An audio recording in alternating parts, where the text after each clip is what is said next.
All right.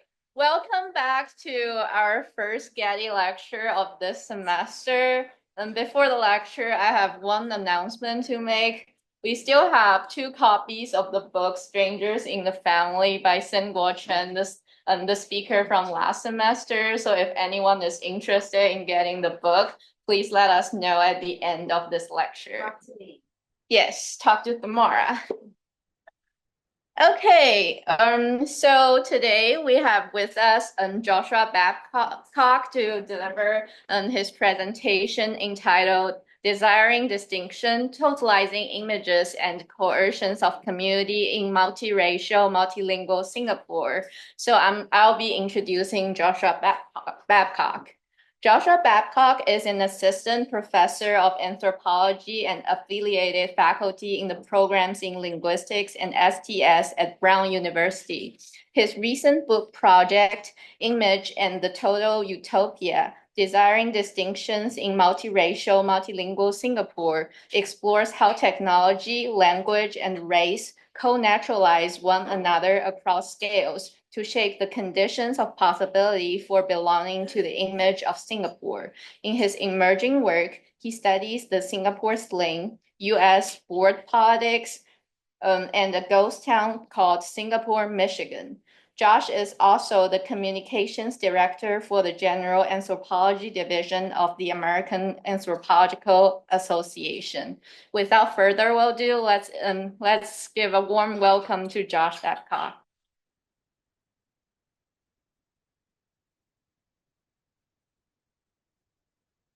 All right, thank you. It's wonderful to be here.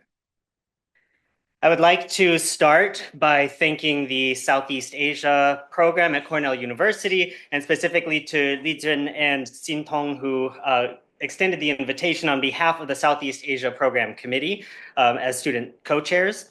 My name is Josh Babcock, and as you just heard, I am an assistant professor of anthropology at Brown University.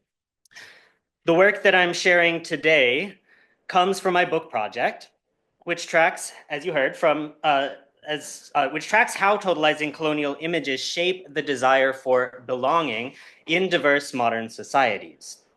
Singapore is perhaps best known as an exceptional success story, a nation state that went from third world to first in less than a generation, as the late founding figure Lee Kuan Yew, sorry, my slides are not advancing. There we go. Lee Kuan Yew. There you go. As the late founding figure, Lee Kuan Yew famously named the national myth, a polity that went from race riots in the 1960s to harmonious coexistence among the groups comprising the Furnivalian plural society, a place that shed its reputation as a repressive Disneyland with the death penalty, to quote William Gibson, and instead self-fashioned as global Asia, as Cheryl Naruse has recently argued. I call these myths, following the work by critical scholars in Singapore like Jat Meng Tat Tia, Lo Ka Seng, and P.J. Tum, as well as contributors to the volume Living with Myths in Singapore, to draw attention not simply to the fact that these stories are misleading or that they are partial accounts, but that they work to transmute history into nature. Singapore is exceptional, the claim goes. Singapore is apart. Singapore is also the exception. And yet, as the scholar H. Kun Wee argues in the introduction to the book Singapore Dreaming, Managing Utopia, which was published in 2016 as a counter-story to the state-backed triumphalism of SG50's commemorations, exceptionalism quickly shades into what Agamben labeled the state of exception. The alternation between the enforcement of the rule of law, however authoritarian, as well as its suspension. In this way, success, community, harmony, multiness, all of these and more become coercive, disciplining frames that continually fail, not only despite, but also because of narratives that assert the radical openness of belonging in a self-consciously multi-global location. The book is an ethnography based on 5 years of working with the group I call Image Makers in Singapore. my own name for an otherwise dispersed collection of groups, like branding professionals, language experts, artists, and civil servants, all of whom are united by the ways in which, and the networks through which, they craft the representations, associations, and sensory schemas that simultaneously naturalize and make impossible the idea of Singaporean distinctiveness. I track how image makers use language and other media to navigate local anxieties over modernity, identity, belonging, and the ever-present gaze of global audiences, whether imagined or actual. I focus on how people use language, but I also explore the many ways that people talk about language, creating narratives that assign values both to individual languages or codes, as well as the racial groups, Chinese, Malay, Indian, and others, imagined to speak those languages or imagined to speak those languages in particular ways.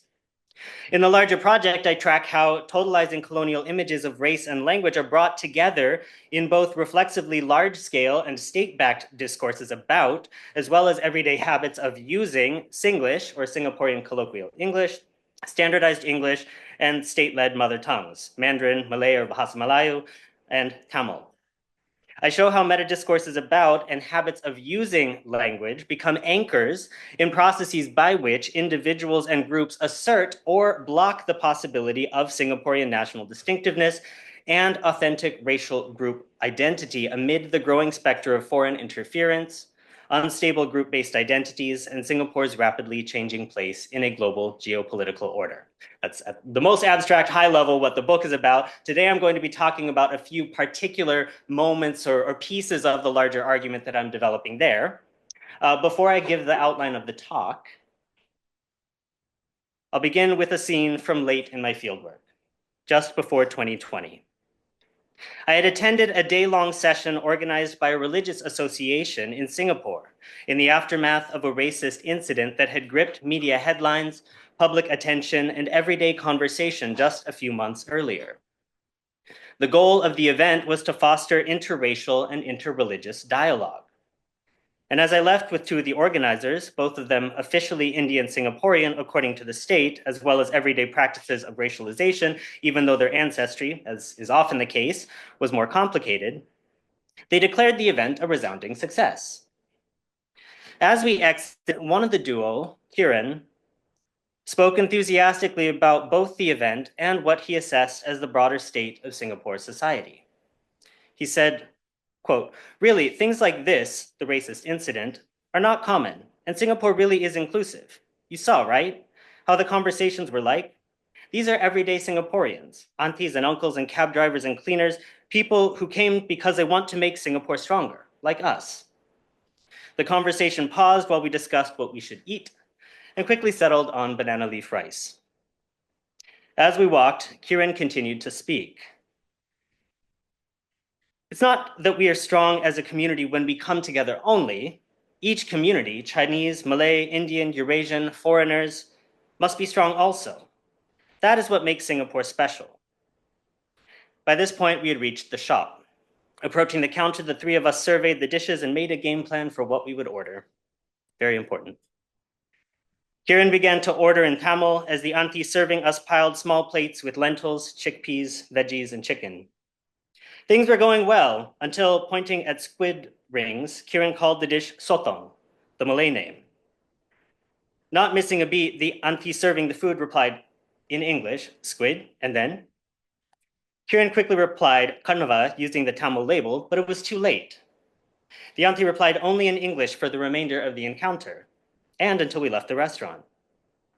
As we sat at our table and waited for the dishes and rice to be brought to us, Kahin leaned his elbows on the table, hands on his temples, saying, quote, "So embarrassing. Oh my God, I really tried." Aditi, the other organizer, laughed. "Tamil is hard. What to do, law?" Using the Singlish particle law to indicate resignation. While English in Singapore is often framed in public and policy discourses as a neutral code, hence as a tool that is necessary to ensure harmony among Singaporeans, lest any one racial or linguistic community be privileged by policy or interactions, here it was clear that the switch to English was anything but. I was reminded of a conversation that I had earlier had with Faith, a self-identified bilingual Tamil English theater maker and coach. Quote, when they see the brown skin, already the standards of the language must be very high. The community will expect it. So in this talk, I ask, what distinctions are desirable? And what do distinctions desire?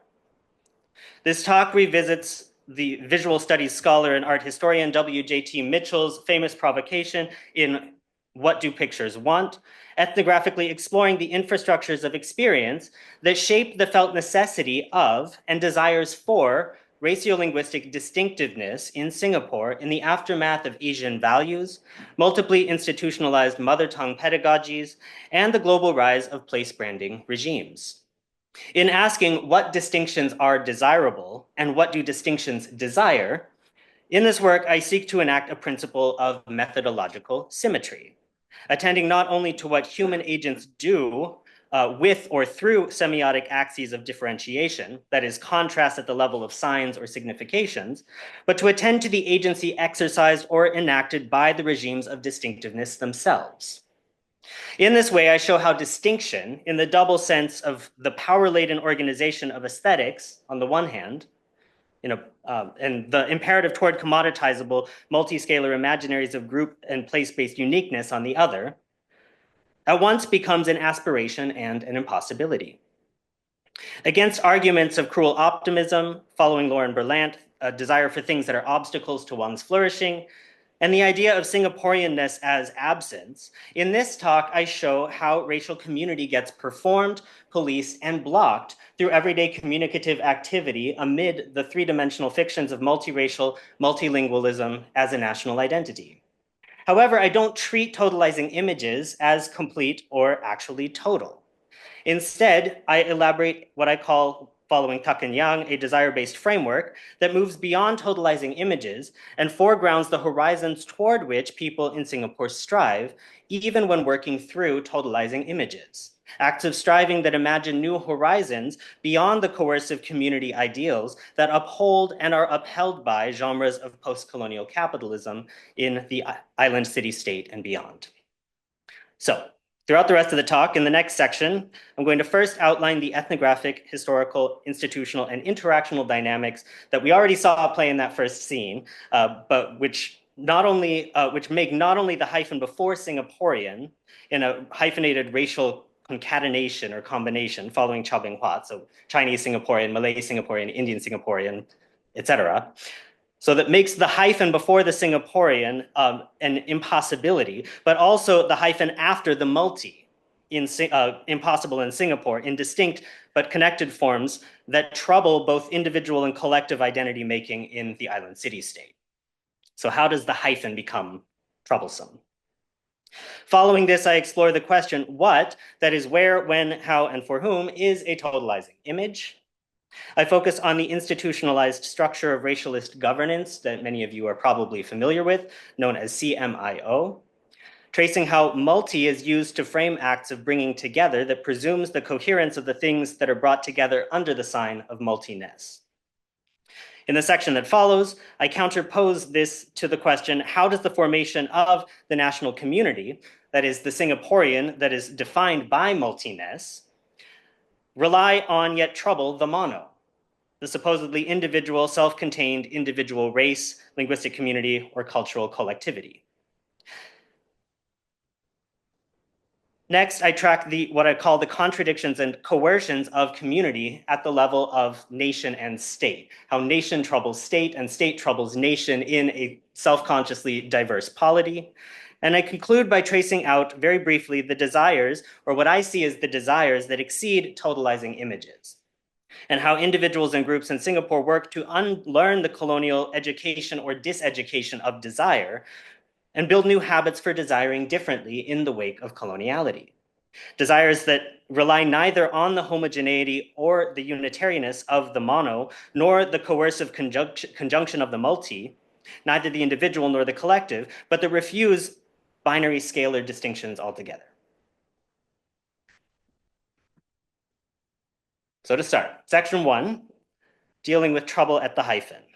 For those of you who are not familiar, although I suspect if ever there was a room full of people who are very familiar with what I'm about to say, it is this one. Singapore is a city-state of roughly 6 million people at the southern end of the Malay archipelago, roughly 22 kilometers from Malaysia across the Johor Strait. This number comprises just over 3.6 million citizens, 550,000 permanent residents, and nearly 2 million non-residents, migrant workers and other itinerant groups. In 2024, there were also over 15 million tourists who visited Singapore, outnumbering citizens and other residents by a factor of over 2 to 1. Among Singaporeans and permanent residents, life is institutionally and ideologically regimented by a racial and linguistic classification system known as CMIO. This is an acronym that names the 4 officially recognized races of Singapore: Chinese, Malay, Indian, and others. These groups are mapped onto majority-minority dynamics, where Chinese Singaporeans comprise almost 76% of the population. Although they are recognized in the Constitution of Singapore as Singapore's indigenous population, Malay Singaporeans are 15% of the population. Indian Singaporeans are just under 8% of the population, and the remaining 1% is others, which is an administratively capacious but ideologically narrow category imagined to comprise predominantly mixed-race Asian and European identities, although it actually gets attributed to a much broader range of people.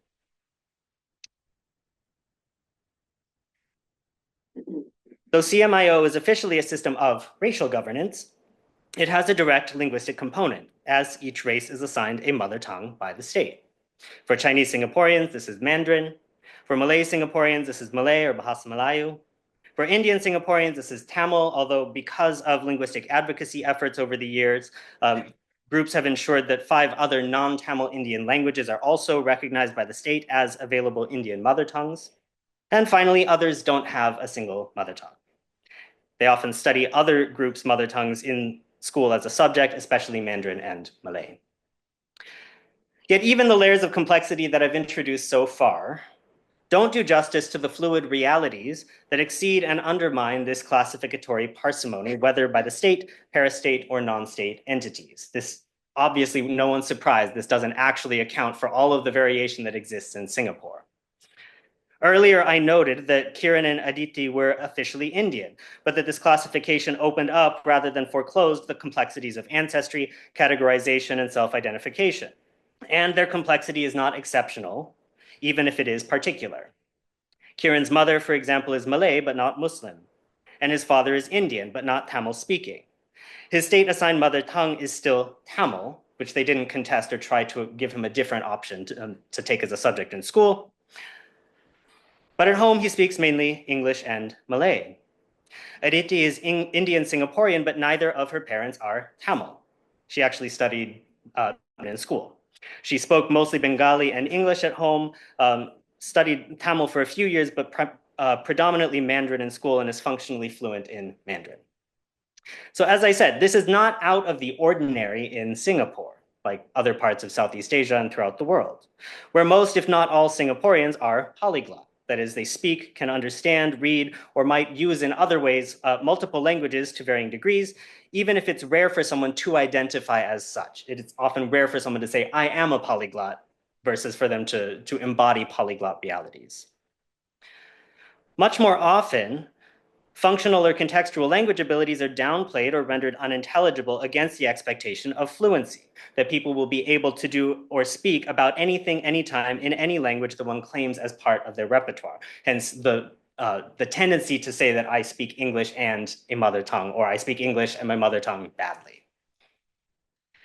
So as a framework through which ideologies of racial and linguistic personhood get endlessly inscribed and reinscribed at both institutional and interpersonal interactional sites in Singapore, CMIO anchors what I have called a totalizing image. Not visual images alone, but sets of figural forms that are projected into and construed from the perceivable signs that get felt by participants in communicative events as necessary and self-evident modes of regimenting and organizing aesthetic experience. It allows people to feel as if the things they encounter, they can know in a totalizing way, as a totality. Totalizing images get mobilized in Singapore in an attempt to achieve totalization, to account for everything either about an individual or a group or a collective, to account for everything without remainder, to allocate a place for everything and put everything in its place. CMIO is a totalizing image of personhood in Singapore because it affords a model that is used situationally in attempts to totalize racial and linguistic being, to categorize and tame the myriad ways of being, speaking, and living into a determinate, delimited order of only 4 races and their languages. As a totalizing image, CMIO isn't just about the nexus of racial and linguistic personhood, of course. It is also a model for projecting and construing abstract notions of community, which operate both with and against imaginaries of culture and personality. So it's not just that being Chinese is to belong to a race and speak a language, it's also often to practice a culture in a particular way, and in many cases to have a certain kind of personality within the imaginary that this affords. So race isn't just about state classification, it's also about group-based forms of life and individual embodied and interpersonal dispositions. In Singapore, race is often deployed as an explanatory first principle. Someone did something, said something, acted in some way because of their race. Or just as often, it serves as a predictor of what will happen or what one should themselves do in the encounter with another. Often these phenomena happen in ways that are very implicit, in an automatic and unstated way, but sometimes they come explicitly to the foreground. This once happened during the afternoon while I stopped at a hawker center for a quick meal. Food shows up a lot in this talk. I mean, it's about Singapore. What did you expect? I was hungry when I was writing this. This happened once in the afternoon while I stopped at a hawker center for a quick meal in between 2 events that I was attending as part of my fieldwork that day. It was just past the lunch rush hour, but still well before dinner, and the crowds and queues were sparse throughout the center. I decided to take the rare opportunities to try a popular fried kway teow stall, the kind of place that only served one dish 2 ways, black and white. And the stall typically had queues snaking 20 or 30 people deep throughout the seating area, but miraculously today, I arrived just behind one other afternoon diner. We both placed our orders and stood to the side waiting while the husband-wife duo who ran the stall began preparing the food 1 order at a time.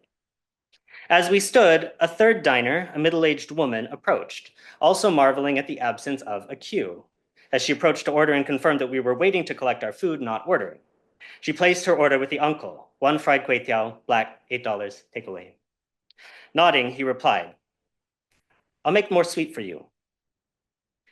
The woman gently pushed back, "Not too sweet, uncle." "Okay la, I make sweet," jovially continuing to go about the task of counting out her change and preparing to plate and pack the 3 orders while his wife operated the wok behind him. The uncle's reply was lighthearted, not hostile. The other 2 diners and I exchanged glances, a tinge of exasperation creeping into the third woman's eyes. The younger woman who had ordered first spoke up, indirectly addressing the uncle while speaking to the older woman, still speaking English. "Auntie, you say too sweet don't want, right?" Continuing to briskly pack the orders, the uncle once again shot back with a pleasant tone, "Their kind prefers sweet." The interaction was over as soon as it had begun, the 2 orders emerging from the wok seconds later, while the third woman turned to stand at a distance to wait, a slight scowl on her face. I later read an online comment thread about the stall that noted this wasn't the first time that proprietors had made similar presumptions when they ordered and refused to be swayed by what the customer actually said they wanted. I was reminded here of a passage in the classic work by the American sociologist Karen Fields and historian Barbara J. Fields, Racecraft. The authors narrate a scene in which 2 women are having a loud verbal altercation in public. When they're approached by a 4-year-old child who leaves her mother's side to earnestly admonish them, quote, "You are not practicing peaceful community." Fields narrate the story while intentionally leaving out a key detail that American readers need to know, just as I have done. I've left out the racialized identities of the participants, although you might already be filling them in your heads. In their account, the 2 Black women fighting, there's a white child, her white mother, the Black sociologist. The race matters to understand what's going on in the scene. In my telling, there are 2 Chinese Singaporean proprietors, a young Chinese Singaporean patron who ordered before me, a foreign patron and anthropologist who in Singapore is almost always read as white, and in this case almost certainly was, even if my mixed race ancestry is often but not always read differently in the US, and finally, the middle-aged Indian Singaporean woman. Of course, my point is not to conflate the histories, institutions, and interactional norms shaped by racecraft in the white settler colony with racialization in Singapore. The dynamics are not the same either in their structures or their manifestations. Even overtly racist interactions like this are intersectional in their manifestation as well. The interaction was shaped by dynamics of class, gender, age cohort, and language community, in addition to systems and structures of racialization. It was no accident as well that the interactions all unfolded in a variety of Singaporean English, which, unlike the marked act of intra-racial interaction between generational and class groups in the encounter between Kieran and the shopkeeper, was here most likely an attempt to perform an inclusive multiracial multiculturalism through language. Speaking English was the expected default in an interaction among Singaporeans and foreigners, as well as between Singaporeans who are understood as belonging to distinct racial groups whose linguistic repertoires are otherwise unknown. And yet, across both of these distinct yet densely interconnected racial geographies, to borrow a term from the geographer Ruth Wilson Gilmore, the story needs race to be felt to be complete. Otherwise, there's something crucial missing. Indeed, as I was later recounting the incident to a friend, they immediately interjected Chinese as soon as I mentioned that there were shopkeepers, before I'd even gotten to the racist bit. For them too, the story was already incomplete without race. In these sorts of everyday manifestations, race isn't the presence of tensions and overt hostilities. It manifests as a shortcut, a signal that curiosity and openness toward an interlocutor's full humanity has been foreclosed, bypassed through recourse to what has been assumed in advance must be the case based on what is known or assumed about another's racialized status. CMIO isn't the limit of how Singaporeans and people in Singapore talk about or act with respect to race, but it is a ready-made and deeply powerful, even hegemonic default. Particularly when it intersects, as it did in the case just described, with majoritarian and minoritization dynamics, this creates asymmetries that are structured around the relative absence of or ability to avoid or downplay opportunities to recognize one's stereotypes as partial. This isn't just about majority-minority dynamics, but majority-minority dynamics inflect racialized structures in particular ways and are hard to trouble or unseat. I call this trouble at the hyphen to draw attention to the tensions, even the contradictions that get experientially navigated in real-time interactions like these and others, when interactants must both inhabit and embody the multiracialism, multiculturalism, multireligiosity, multilingualism as Singaporean national identity, and embody the race at the same time that comes before the hyphenated formulation of Singaporean, what Chua has called the racial Singaporean, with a hyphen in between. And yet, rather than absence after the hyphen, I've chosen to call this trouble, to play with the idea that what is manifested are not defined by a lack, a gap, or an aporia, but a disruption. Not an absolute disruption, but degrees of unsettling that continually erupt even if they are smoothed over in the service of the status quo, especially by agents and actors working on behalf of the state, but as we just saw, not exclusively so. Right, I will now turn into my next section, understanding Singaporean multi as a totalizing image. So in this section, I focus on the totalizing images and images of totality by which Singapore as multi gets made available for interpretation in interaction. I seek neither to demonstrate nor dismiss how individuals and groups produce totalities or totalizations, and I also don't stop after drawing attention to the images' failures on their own terms. Instead, I track how images of Singapore as multi motivate all kinds of contested and partial ideological work across ethnographic sites that are reflexively scaled at the level of the nation state. Many images in and of Singapore are intensely ubiquitous and deeply naturalized. For instance, the sign here is a common sight across Singapore. It marks temporary closures or construction zones across the built landscape. It comprises stenciled letters roughly spray painted in red on a white background, with 4 lines of text in English, Mandarin, Tamil, and Malay, all of which convey the sense of danger, keep out. With the built environment constantly being rebuilt, so much so that the Singaporean playwright, author, poet, and activist Alfian Sa'at has quipped that the national bird is the crane, Signs like these are a ubiquitous sight in the Southeast Asian island city-state, experientially linked to the place's ongoing creative destruction.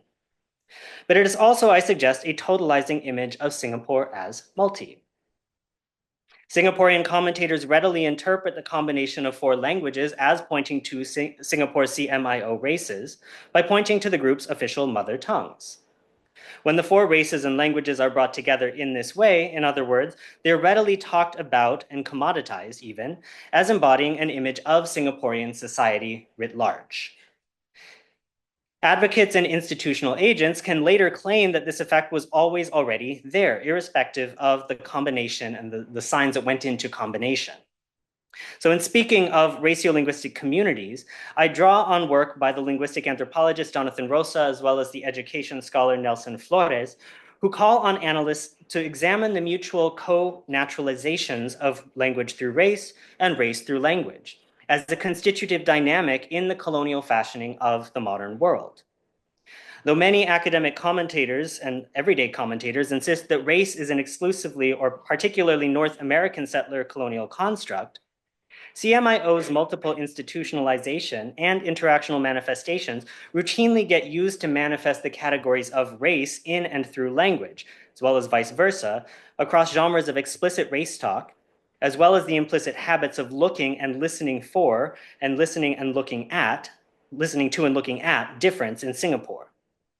Here I focus on how race gets readily scaled or rescaled as multi-race via CMIO as a model, even if the model presents as many challenges for interactants as it ideologically solves. While CMIO races and their respective mother tongues anchor scaling projects that are reflexively scaled at the level of the individual raciolinguistic community, there's also another named linguistic phenomenon, which has already come up, Singlish, that habitually gets interpreted as an image of Singapore as multi, to the extent that some commentators insist in some contexts that it is the only genuine image of Singapore as multi. The name itself is a portmanteau of Singapore or Singaporean and English or Englishes, and the label Singlish and the practices it is used to label are readily interpreted and reinterpreted as self-evident indexes of the variety's uniquely Singaporean hybridity. People will say that it's a code that mixes all the languages of Singapore within itself. This sentence, for any Singaporeans or people who've spent time in Singapore, no one would actually say this.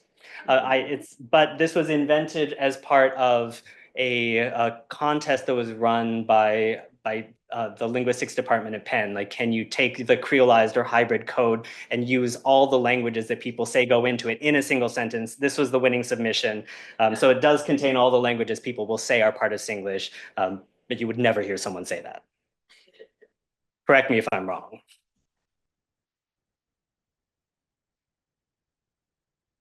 So this status, Singlish as uniquely Singaporean, is a far cry from the status of the variety during the 1990s, when Singlish was commonly narrated, especially by the state, as a degradation of and threat to Standard Register English. With Standard Register English constructed as the key to Singapore's ability to access modernity and the global economy, and is central to the management of the dangerous yet unavoidable terrain that is race in Singapore. To ensure harmony among the races of Singapore, Singapore's dominant party, the People's Action Party, or PAP, repositioned English as a site of anxious ideological attention.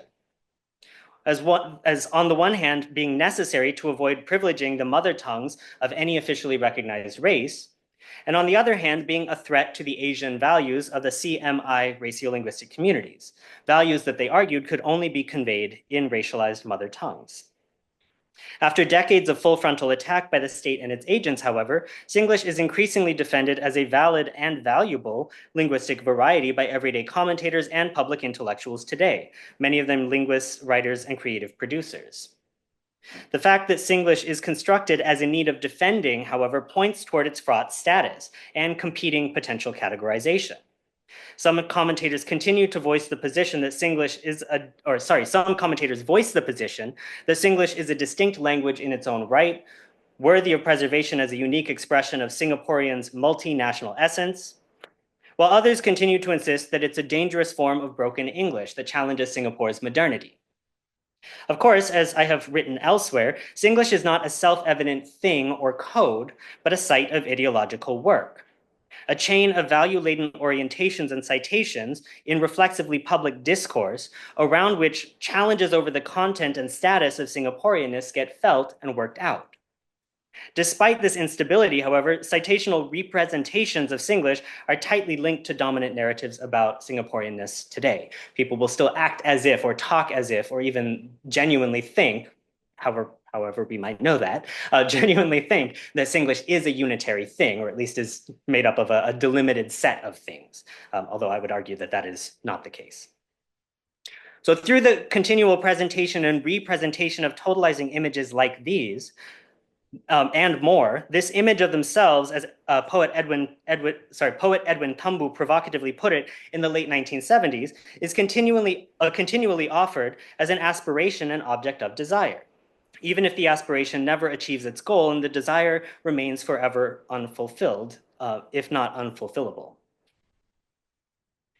Right, I will here turn to the penultimate section. So in a case that consumed public attention in Singapore for several weeks in 2019 while conducting my fieldwork, a Chinese Singaporean actor, Dennis Chu, appeared as 4 different characters in an advertisement for ePay, a new national electronic payment system in Singapore. Chu appeared dressed as a Chinese woman with shoulder-length hair and sunglasses perched atop her head, a Malay woman in a yellow hijab, a man with short, light brown hair and an upper lip mustache that some people interpreted as a mixed-race Eurasian man, but others as a second Chinese man. And finally, a bespectacled Indian man in office attire, Chu's skin significantly darkened to complete the look. Though public and private outrage, as well as defense, was immediate, the terms and tone of the conversation shifted dramatically after 2 Indian Singaporean siblings, influencers and multi-genre entertainers who perform under the names Subas and Pretty Please, released a rap video critiquing the ad for its blatant racism. The video was set to Iggy Azalea's Fuck It Up, satirizing not just the ad itself, but the systemic racism that made it possible for the project to advance to the stage of a statewide rollout. The backlash from the state was just as swift. Police reports were quickly filed against the siblings. After weeks of investigation, the siblings were investigated by the police and found guilty of intent to wound racial and religious feeling. Meanwhile, the ad's producers, actors, or the multiple government ministries that greenlit the project at every stage, from conceptualization to final approval and release, were not. Singapore's law minister, K. Shanmugam, who became the public face of the state's response to the siblings, followed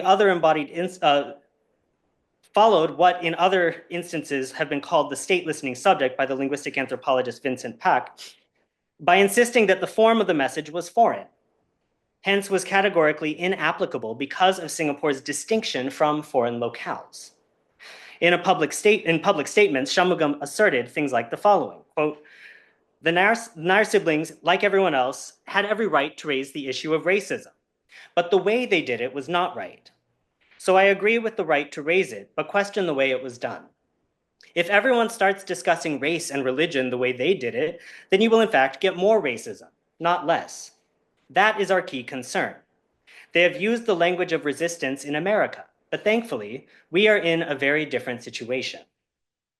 Here, the foreignness and the Americanness of the supposed source of the protest rap got bundled together. Shanmugam asserted Singaporean distinctiveness at the level of the nation or nation-state through contrast, though the exact terms of the contrast are able to remain unspecified in the process. While Shanmugam and the other commentators didn't quite put it this explicitly, others did. As one commentator online said, quote, this is how white countries talk about race, not here in Singapore. Race is different in Singapore. For hundreds of other commentators like this one, the problem seemed to similarly center on the form of the message and its inappropriateness to the comportment and demeanor expected, not just in reflexively public conversation, but reflexively public conversation in Singapore. For many of these commentators, the ePay ad wasn't an instance of racism, but racial harmony. The 4CMIO races smiling together, eating in hawker centers together, using ePay together. The suggestion that this was not racial harmony, but rather racism, thus deeply troubled the invited self-identification with the advertisement's image. Like Shanmugam and other state-listening subjects, the rap's counter-critics naturalized and individuated the object of the critique. This was Chinese Singaporean people, in other words, the race who were being attacked, not the state's racializing system, racialized majoritarian privilege, and the myth of multiracial harmony. This was instead, as Shanmugam and commentators insisted, an instance of one race attacking another. Of course, the brownface Ipe scandal was both challenged and defended from a range of other directions too, often by appealing to history and linguistic etymology. This was especially true among members of Singapore's literary and intellectual circles. At a panel during the Singapore Writers' Festival, or SWF, the brownface Ipe scandal came up toward the end of the discussion, as it had happened multiple times in other sessions. The Singapore Writers' Festival first began in 1986 as part of the Singapore Arts Festival. An officially multilingual affair, the festival has historically been predominantly Anglophone.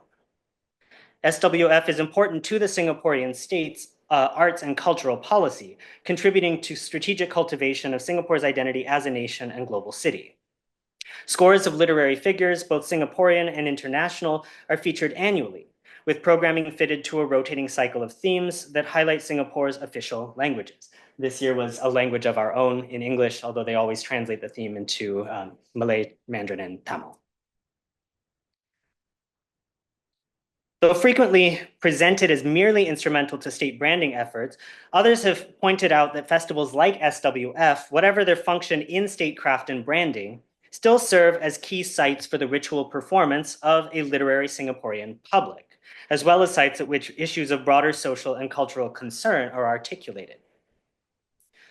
While many discussions of race were dealt with during festivals and arts events only obliquely or indirectly, through strategies that range from avoidance to euphemism, the particular conversation I'm talking about here at SWF was notable for its mix of both explicitness and historical meta-framing, historical as well as etymological meta-framing.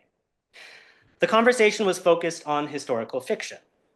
It featured two historical fiction writers in conversation with an academic historian, and the audience of roughly 50 was made up of a mix of students ranging from primary school to college, plus an assortment of creatives, writers, and other professionals.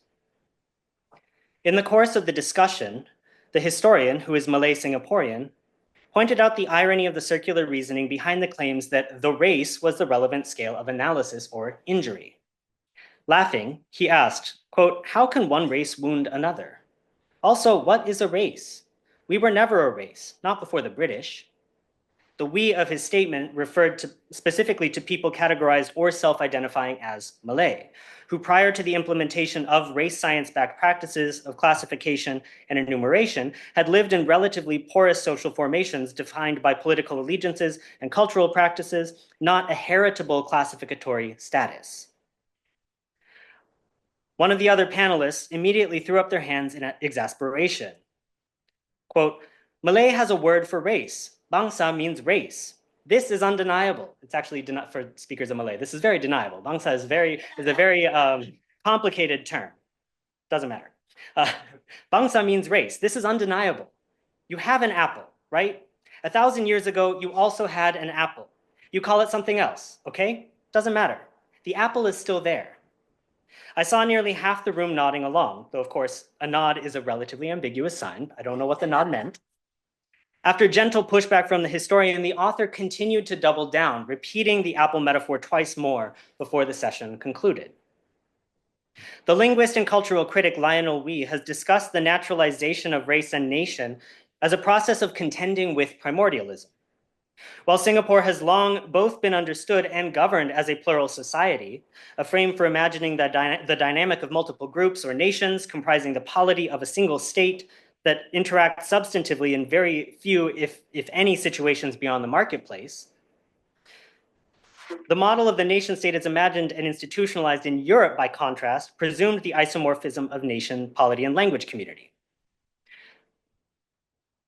So in situations like Singapore, where there isn't even a pretense of a unitary nation, unity had to be accomplished by other means. Or so the logic of modern postcolonial statecraft and governance would have it. In Singapore, as elsewhere in the decolonizing world, this was accomplished through the supposedly unifying influence of English and multiculturalism as a set of raciolinguistic policies.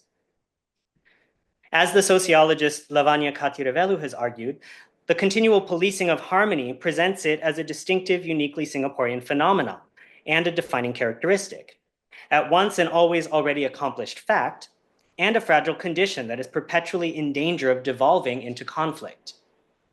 Though the term policing might invoke the image of enforcement personnel in a literal sense, which indeed was part of the picture as Subhas and Pretty Please's investigation illustrates, it can also involve processes of discursive repair and ideological management, materialized both through the insistence that race has always existed no matter what you call it, as well as the insistence of talking about race and racism only through the frame of things are getting better. Through processes and practices that involve both language, as well as value-laden reflections on language, together with visual images, institutional structures, and more, the nation comes to stand as a totalizing image, one that is used as a figure through which to attempt to coerce the harmony that commentators later claim was always already there. I think I had said there were 4 sections before. There are actually only 3. I lied. We're now going to, I'll wrap things up. So it's important to say explicitly, once again, that totalizing images never actually succeed at achieving totality or totalization, even if totality is their aspiration and target.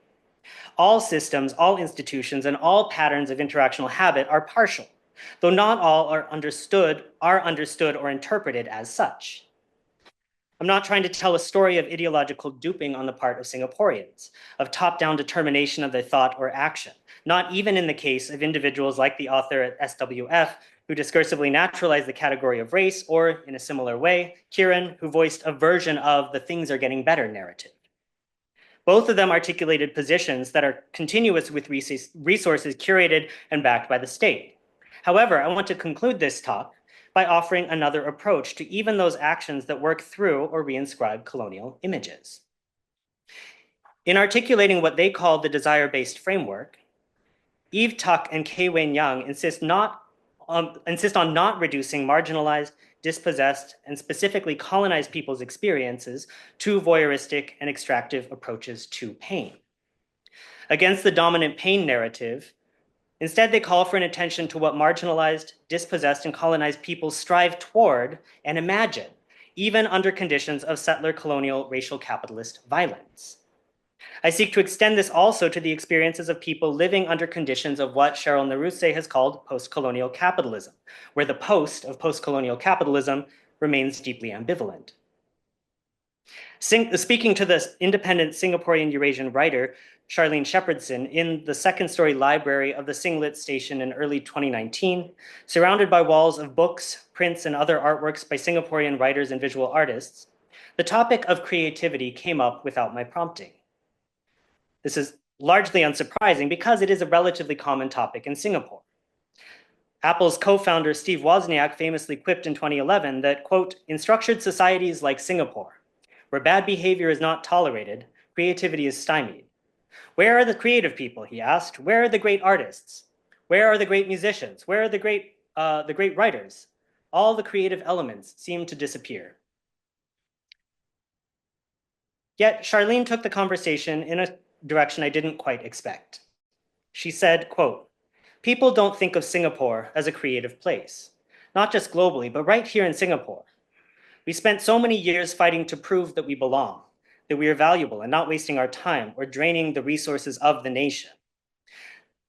The Eurasian community especially felt we had to prove we belong, that we contribute and have our place. But for the new generation of us, we don't need to prove we belong or that we add value. I don't need to prove that we're creative, that Singapore is creative. I want to prove that we care for each other. The creativity comes from there." As my fieldwork continued into the first year of the COVID-19 pandemic, for all of the instances I witnessed of uncaring, even harmful practices produced by systems and individuals, I also witnessed countless ways that Singaporeans embodied forms of radical care for each other. Care that did not take as its primary unit the individual, but rather the collective and the communal. I saw the radicalizing potential of radical care, not just in my interlocutors in Singapore, but in myself. This isn't about ethnographically documenting how Singaporeans embody radical care beyond the self and the creative state, nor is it about what Singaporeans' care work can teach us about our social worlds, quote unquote, our. It's about how participants in social life continually unsettle, undo, and move beyond totalizing images and the contradictions and coercions of community that are structured for them by power and history. What I want to end with instead of the totalizing images are the horizons toward which people strive in Singapore, even when they're working through totalizing images like community, like race, like language.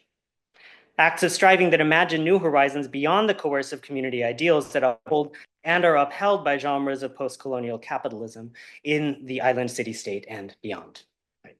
That is all from me. Thank you.